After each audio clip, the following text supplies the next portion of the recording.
Hello everyone, welcome back to our channel. চলে এসেছি new আরেকটি ব্লগ নিয়ে। আমি অন্বেষা আর তোমরা দেখছো অনিন্দিতাস ব্লগ। আশা করছি তোমরা সকলেই ভালো আছো, আমিও অনেক ভালো আছি। আজকের ব্লগটা আমি এখান থেকে স্টার্ট করছি। সো এভরিওয়ান, এখন সকাল বাজে 10:30। ভিডিও শুরু করার আগে তোমাদেরকে জানাই গুড মর্নিং। কিন্তু এত গরম পড়েছে, এটা মর্নিং মনে হচ্ছে না, এটা মনে হচ্ছে আফটারনুন হয়ে গেছে। আর প্রচন্ড পরিমাণে গরম পড়ছে। আমি খোপা করে রেখেছি, না আমি চুল তো অলরেডি সবসময় খুলেই রাখি, তোমরা হয়তো দেখো। চলো আজকের দিনটা কেমন করে কাটাই অবশ্যই তোমাদের সাথে শেয়ার করবো। তোমরা ভিডিওটা দেখতে থাকো, একসঙ্গে থাকো। আর আজ কিন্তু খুব রোদ উঠেছিল দেখো। দেন মা বিছানাটা তুলে দিল, দেন আমি পড়তে বসেছিলাম। আর কদিন আগে আমার অনেক বমি হয়েছিল, তাই জন্য ডাক্তার আমাকে পুরো স্ট্রিক্টলি মানা করেছে আমাকে খিদে পেটে থাকতে না, তাই জন্য আমি ভাত খেয়ে নিলাম। দেন মা বললো একটু পার্লারটা ঝাড় দিয়ে নিতে, ঝাড় দিয়ে নিলাম।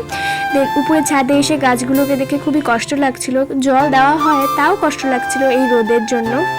দেন এখানে আজকে দিদা একটু কাজ করছিল, তাই জন্য আমি আজকে পুজোটা দিয়ে দিলাম। আর আমার পুজো দিতে খুবই ভালো লাগে। এই দেখো, এই সব ফুল কিন্তু আমাদের গাছের, আমাদের গাছগুলো যে দেখলে উপরে ছাদে ওই গাছে। আর দেখো আজ কিন্তু আমি হেয়ারে শ্যাম্পু করেছি। আর আজকে কিন্তু আমি হেয়ারে শ্যাম্পু করেছি। আমি যখন শ্যাম্পু করি না, আমার খুব ভালো লাগে, চুলটা সিল্কি সিল্কি হয়।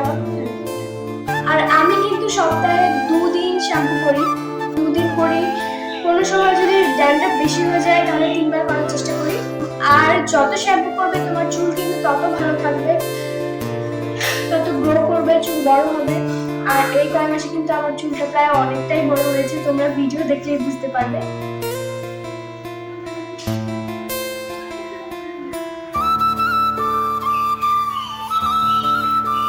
এত গরম পড়েছে, তাই জন্য আমি আর ফেসে কিছু ইউজ করিনি, কারণ ফেসে কিছু ইউজ করলে খুব গরম লাগে, কেমন যে একটু অয়েলি অয়েলি হয়ে থাকে, আমার তো একদম ভালো লাগে না, তার মধ্যে এত গরম। স্নানের পরে এখানে বসে বসে আমি গোল গোল ঘুরছিলাম। দেন দুপুর হয়ে গেছিলো, আমি ভাত খেয়ে নিচ্ছি। আর এটা হচ্ছে একটা তরকারি, কি কি ছিল, আলু আর বেগুন বাদে আমি কিছুই বুঝতে পারছিলাম না। দেন এই পাঁপড় ভাজা, মানে আলু দিয়ে তৈরি পাঁপড় ভাজাটা দিয়ে আমি ভাতটা সুন্দর করে মাখিয়ে খেলাম, আমার সেই সুন্দর লাগলো। দেন খেলাম মাছের ঝোল। আর তোমরা তো জানোই আমার মাছের মাথা খেতে ভালো লাগে, কিন্তু তাও আমাকে এখানে এইটা দিয়েছে। আর দেখো এখানে আমাদের বাড়িতে মনামি ঘোষ চলে এসেছে। আর তোমরা যদি এই মনামি ঘোষকে না চিনতে পারো, আমি এক্সপ্লেন করে দিচ্ছি। এটা হচ্ছে আমার মার বোন, মানে আমার একটা মানি হয়, তোমাদের তো আগেই জানিয়েছি। Good evening everyone. আর এটা হচ্ছে পরের দিনের ব্লগ। আমরা পরের দিন বিকালে বাজার গিয়েছিলাম, তো ওটারই ব্লগটা শেয়ার করছি। আজকের কেনার ছিল, প্রায় অনেকদিন ধরে আমরা বাজার যাই না, আর সিমির জন্য আর যাওয়া হচ্ছিল না, তো আজ বাজার যাচ্ছি, অনেক কিছু কেনাকাটা করব, আর সেটা তোমাদের সাথে শেয়ার করব।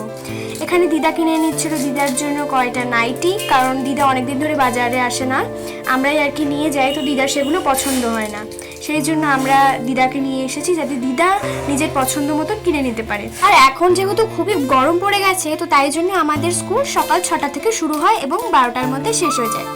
তো কাল সকালে আমি স্কুলে যাওয়ার সময় খুব অসুবিধার মধ্যে পড়ে গেছিলাম, মানে আমাদের কাছে না কোনো ছাতা কোনো সময় টেকে না, তো তাই জন্য ছাতা তো বাড়িতে ছিলই না, তো স্কুলে যাওয়ার সময় এত অসুবিধা হয়েছে কি বলবো, তাই জন্য মা জেদ ধরেছে যে আজকেই ছাতা নিয়ে আসবে, তো তাই জন্য আমরা ছাতা নিয়ে নিলাম। আর দেখো দেখতে দেখতে আমরা বাড়িতেও চলে এসেছি। আর নেক্সট ডেতে কত সুন্দর একটা ওয়েদার, আর এই ওয়েদারটা কিন্তু আমার খুব ভালো লাগে। হয়তো একটু পরে বৃষ্টি আসবে। তারপরে মামি এসেছিল আমার মার কাছে আইব্রো করতে। এই মামিকে হয়তো তোমরা চেনো না, এই মামির নাম হচ্ছে অঙ্কিতা। আর আজকের ভিডিওটা কেমন লাগলো অবশ্যই কমেন্টে জানিয়ে দিও। দেখা হচ্ছে নেক্সট কোনো ভিডিওতে, বাই।